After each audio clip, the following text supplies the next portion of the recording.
Today we're talking about the ups and downs in recent AI news. First, let's start off with a big software player thinking about the hardware space. ChatGPT might be powered by homegrown chips in the future if OpenAI does indeed decide to make its own. According to Reuters, the company is currently exploring the possibility of making its own artificial intelligence chips and has even evaluated a potential acquisition.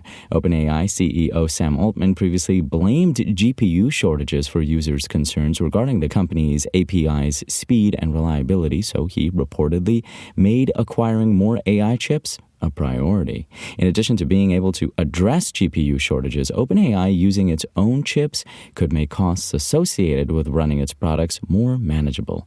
Based on an analysis by Stacy Rasgon from Bernstein Research, each ChatGPT query cost the company around 4 cents. The service reached 100 million monthly users in its first 2 months, which translates to millions of queries a day.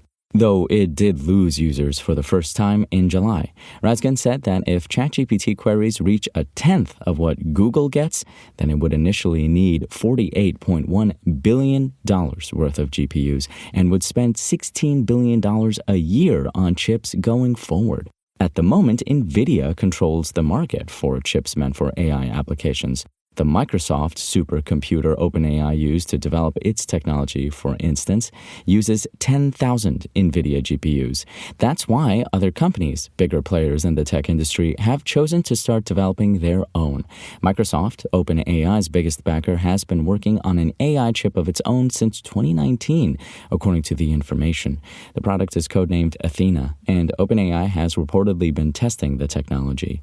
OpenAI has yet to decide whether to push through with its plans, Reuters says. And even if it does choose to move forward, it could take years before it can start using its own chips to power its products. But while OpenAI is looking to go big, UK regulators are looking at how big AI in apps like Snap already is. A UK regulator has raised concerns that Snap's AI chatbot may be putting the privacy of kids at risk. The Information Commissioner's Office, ICO, the country's privacy watchdog, issued a preliminary enforcement notice against the company over a potential failure to properly assess the privacy risks posed by its generative AI chatbot, MyAI. Information Commissioner John Edwards said the ICO's provisional findings from its investigation indicated a worrying failure by Snap to adequately identify and assess the privacy risks to children and other users before rolling out MyAI. The ICO noted that if Snap fails to sufficiently address its concerns, it may block the ChatGPT-powered chatbot in the UK. However, the preliminary notice doesn't necessarily mean that the ICO will take action against Snap or that the company has violated data protection laws. It will consider submissions from Snap before it makes a final decision. MyAI went through a robust legal and privacy review process before being made publicly available, a Snap spokesperson told Reuters. We will continue to work constructively with the ICO to ensure they're comfortable with our risk assessment procedures. The ICO says that as of May, Snapchat had 21 million monthly active users in the UK, with many of those aged between 13 and 17. The regulator pointed out that MyAI marked the first instance of a generative AI system being added to a major messaging platform in the country.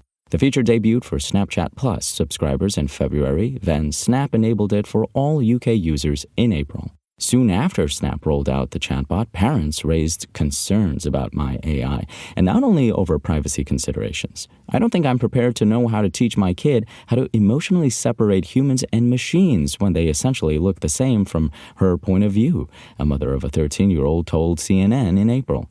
I just think there is a really clear line Snapchat is crossing. The ICO has issued hefty fines against social media platforms in the past for mishandling kids' data. It slapped TikTok with a £12.7 million, $15.8 million penalty earlier this year after determining the platform breached data protection laws, including over its handling of kids' personal information.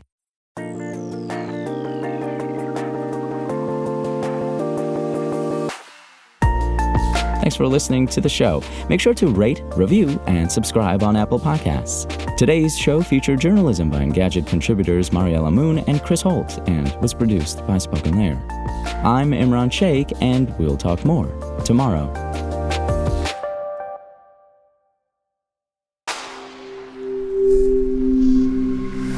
Spoken Layer.